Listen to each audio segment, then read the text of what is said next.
Hello friends, सी language सीखने की series में आज हम लोग देखने वाले हैं if else ladder. If else ladder क्या होता है, सबसे पहले हम इसका सिंटेक्स देखते हैं। इसमें आप देख रहे हैं ये इफ एल्स और उसके बाद फिर से इफ आ गया है, फिर एल्स के बाद इफ आ गया, फिर एल्स के बाद इफ आ गया। ठीक है, अब इसका मतलब क्या होता है? इसमें जितने स्टेटमेंट्स आपको दिखाई दे रहे हैं, ठीक है, ये इफ के बाद एक स्टेटमेंट लिखा हुआ है, फिर यहां पर एक स्टेटमेंट लिखा हुआ है, ऐसे करके कुल मिलाकर यहां पर 5 स्टेटमेंट्स लिखे हुए हैं। इनमें से एग्जैक्टली कोई एक चलेगा। यानी किस तरीके से होगा? यदि ये कंडीशन जो यहां लिखी जाएगी वो ट्रू होगी तो फिर ये पहला वाला स्टेटमेंट चलेगा, और अगर ये कंडीशन फॉल्स होगी तो हम कहां चले जाएंगे? एल्स पे चले जाएंगे। एल्स में जाएंगे तो फिर एक इफ कंडीशन है, अगर ये कंडीशन ट्रू होती है तो ये स्टेटमेंट चलेगा, और नहीं तो ये इस वाले एल्स पे आ जाएगा। फिर इसमें एक और इफ कंडीशन है, अगर ये कंडीशन भी ट्रू रहती है तो फिर ये वाला स्टेटमेंट चल जाता है, और अगर ये कंडीशन फॉल्स होती है तो हम एल्स पे आ जाते हैं। इस तरीके से आप देख रहे हैं कि जितने स्टेटमेंट्स लिखे हैं इसमें से एग्जैक्टली कोई एक ही चलने वाला है। पर कई लोग सोचते हैं ये इफ एल्स लेटर एक नई चीज, जबकि आपने मेरा पिछला वीडियो देखा हो जिसमें मैंने नेस्टिंग बताई थी इफ एल्स की। ये वही है, बस इसको लिखने का अंदाज थोड़ा सा अलग हो गया है। अब मैं आपको इसका सिंटेक्स नेस्टिंग के द्वारा समझाता हूं। जैसे मान लीजिए हम किसी प्रोग्राम के अंदर, लेट्स से मैं बनाता हूं मेन फंक्शन के अंदर कहीं जरूरत पड़ती है तो इफ एल्स यूज करते हैं। तो हम क्या लिखते हैं? इफ कंडीशन और इफ की बॉडी, ठीक है, और इफ की बॉडी के बाद लिखते हैं एल्स। ये एल्स की बॉडी, ठीक, ओके। अब अगर मैं एल्स की बॉडी के अंदर एक और इफ एल्स लिख दूं, ये इफ और ये एल्स, तो आप क्या कहेंगे इसको? आप इसको बोलेंगे नेस्टिंग। इफ एल्स की हमने नेस्टिंग कर दी। आपने क्या किया है? एल्स की बॉडी में एक और इफ एल्स लिख दिया है। अब अगर ये जो बॉडी के अंदर इफ एल्स लिखा है इसके एल्स ब्लॉक में एक और बार में इफ एल्स लिख दूं तो ये कुछ ऐसा हो जाएगा, ठीक है। ये एक और इफ और ये इसका एल्स, ठीक है। तो ये आप पूरा इसका जो स्ट्रक्चर है उसको देखिए। ये इफ है, इसकी कंडीशन अगर ट्रू होती है तो इफ का ब्लॉक चलेगा, नहीं तो एल्स में जाएंगे। एल्स में एक और इफ एल्स लिखा हुआ है, ये पूरा का पूरा एक ही स्टेटमेंट है। अब इसमें भी एक इफ कंडीशन है, अगर ये ट्रू होती है तो इफ का ब्लॉक चलेगा, नहीं तो इसके एल्स के ब्लॉक में आ जाएंगे।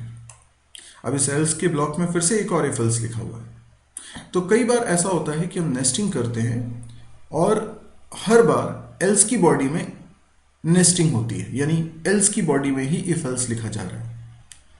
अब इसी चीज को लिखने का एक दूसरा तरीका है। अच्छा, मैं एक एग्जाम्पल भी ले लेता हूं ताकि ये कोड आपको और बेहतर तरीके से समझ में आ जाए। जैसे मैं ये कहता हूं कि अगर मार्क्स कोई वेरिएबल है, ठीक है, ये ग्रेटर देन 90 आते हैं, ठीक है, मार्क्स ग्रेटर देन 90 आते हैं, 90 से ज्यादा आते हैं मार्क्स, ठीक है।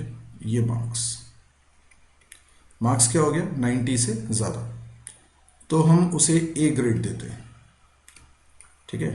अगर मार्क्स 80 से ज्यादा है, ठीक, तो हम उसे बी ग्रेड देते हैं।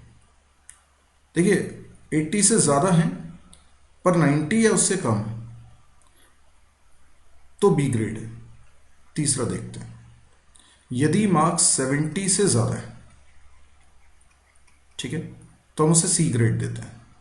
और मार्क्स अगर 60 से ज्यादा है, या ये कहें कि 70 या 70 से कम है, मार्क्स जो हैं 70 या 70 से कम है, ठीक, तो हम कहते हैं डी ग्रेड।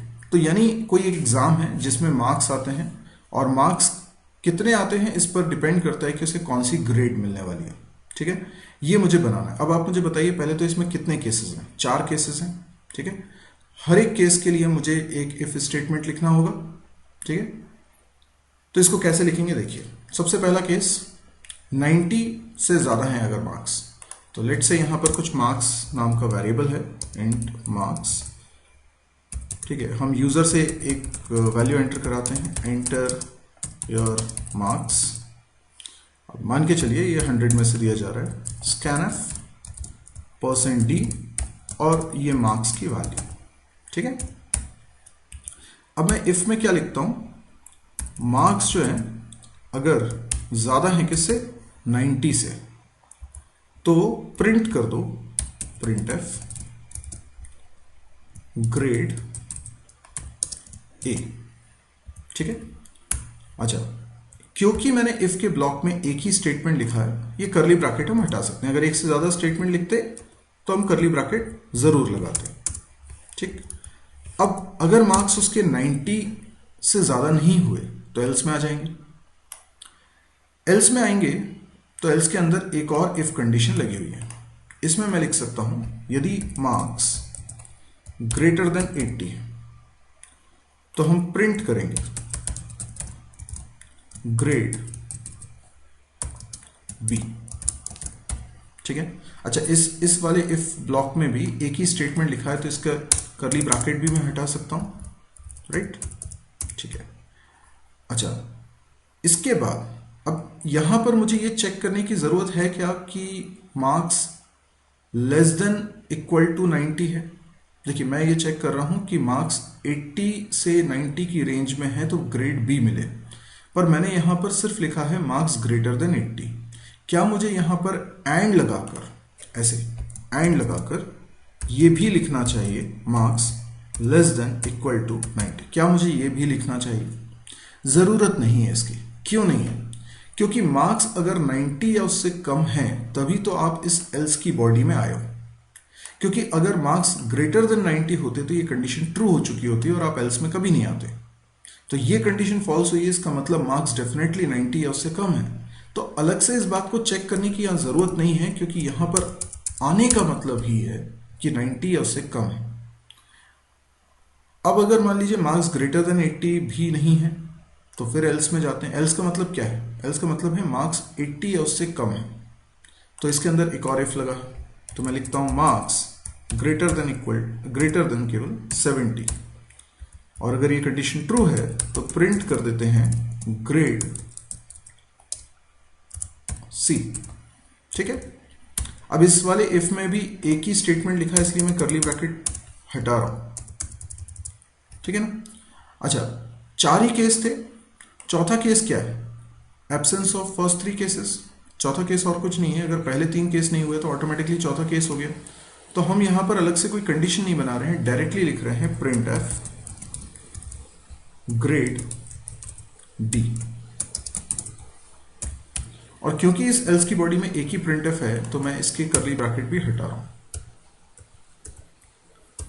ठीक है, अच्छा, एक चीज आपको मालूम है, ये पूरा जो इफ एल्स है ये एक ही स्टेटमेंट होता है। Logically it is only one statement. तो अगर ये एक ही स्टेटमेंट है तो ये एल्स की बॉडी भी मैं हटा सकता हूं, क्योंकि अगर एल्स की बॉडी में या इफ की बॉडी में एक ही स्टेटमेंट है तो करली ब्रैकेट लगाना जरूरी नहीं होता।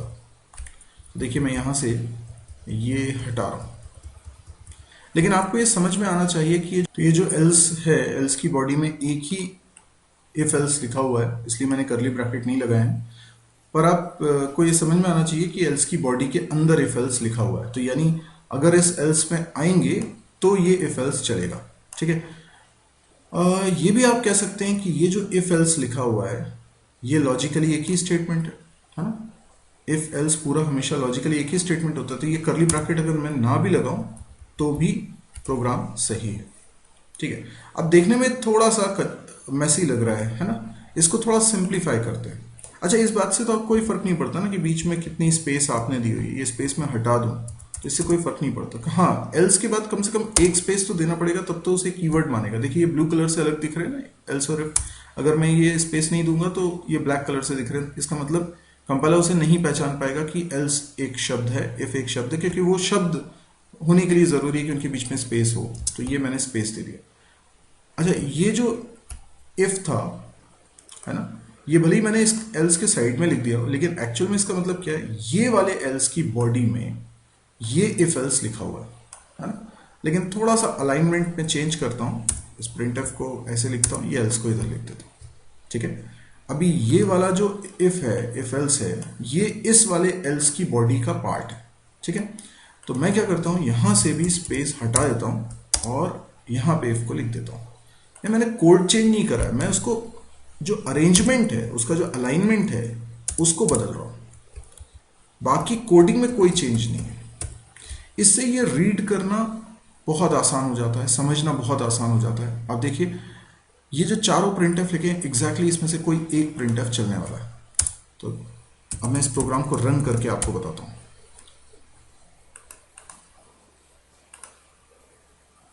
ठीक है, तो ये जो पर्टिकुलर प्रोग्राम है, ये देखिए रन हो गया है। अब इसमें एंटर करना है मुझे मार्क्स। अगर मान लीजिए मैं मार्क्स एंटर कर देता हूं 75, तो पहले तो आप सोचिए क्या होने वाला है। जैसे मैंने 75 एंटर किया, पहले तो ये कंडीशन चेक होगी। कंडीशन क्या है, 75 ग्रेटर देन 90 फॉल्स, इसलिए आप एल्स पे आ गए। एल्स में फिर एक इफ कंडीशन चेक हो रही है, 75 ग्रेटर देन 80, ये भी फॉल्स है, तो फिर इस वाले एल्स पे आ गए। फिर एक कंडीशन चेक हो रही है, 75 ग्रेटर देन 70, यस ट्रू है, तो ये वाला प्रिंटफ चल गया, बाकी सारे प्रिंटफ नहीं चलेंगे। और इफ ब्लॉक में चले गए तो अब एल्स ब्लॉक में नहीं जाएंगे। तो जब आपके पास मल्टीपल स्टेटमेंट्स होते हैं जो अलग अलग कंडीशंस पे आपको चलाने हैं, पर वो कंडीशंस आपस में रिलेटेड है, ठीक है ना, तो आप इफ एल्स लेटर का इस्तेमाल कर सकते हैं। तो इसका आउटपुट मैं दिखाता हूं आपको। इसका आउटपुट होगा ग्रेड सी, ये देखिए ग्रेड सी आ रहा है। Got it. आई होप ये प्रोग्राम आपको समझ में आ गया होगा और इफ एल्स लेडर भी आपको समझ में आ गया होगा। ये दिखने में थोड़ा अलग लगता है, रीड करने में आसान होता है, बाकी होता ये नेस्टेड इफ एल्स ही है, लेकिन वो उसका एक स्पेशल केस है जिसको लिखने का अंदाज थोड़ा सा अलग है, जिससे ये रीड करके समझना आसान हो। यदि ये वीडियो आपको पसंद आया तो आप इसको लाइक कर सकते हैं। यदि आपको लगता है कि इस तरह के और वीडियोस आप देखना चाहते हैं तो इस चैनल को आप सब्सक्राइब करिए, ताकि जब भी कोई नया वीडियो मैं पब्लिश करूं तो उसका नोटिफिकेशन आपके पास आ जाए। इसके अलावा आप मेरी वेबसाइट को विजिट करना ना भूलें, www.mysirji.com। इस वेबसाइट पे आपको कई सारे कोर्सेज मिलेंगे, C जावा, PHP, MySQL, data structure, DBMS, web development के कोर्सेज मिलेंगे आपको कैंपस प्रिपरेशन से रिलेटेड कंटेंट मिलेगा, ऑब्जेक्टिव क्वेश्चंस मिलेंगे, इंटरव्यू क्वेश्चंस मिलेंगे। इसके अलावा आपको प्रोजेक्ट्स मिलते हैं, आपको नोट्स मिलते हैं, बहुत कुछ इसमें कंटेंट है। और ये सब कुछ डेली आप देखेंगे, अपडेट होता है इस साइट पे, तो आप इस साइट के माध्यम से कनेक्टेड भी रह सकेंगे। तो मैं चाहूँगा कि आप इस वेबसाइट पे आएँ, इसको सब्सक्राइब करें और जो भी लेटेस्ट जानकारी है वो मैं आप तक पहुँचाता रहूँगा। Thank you.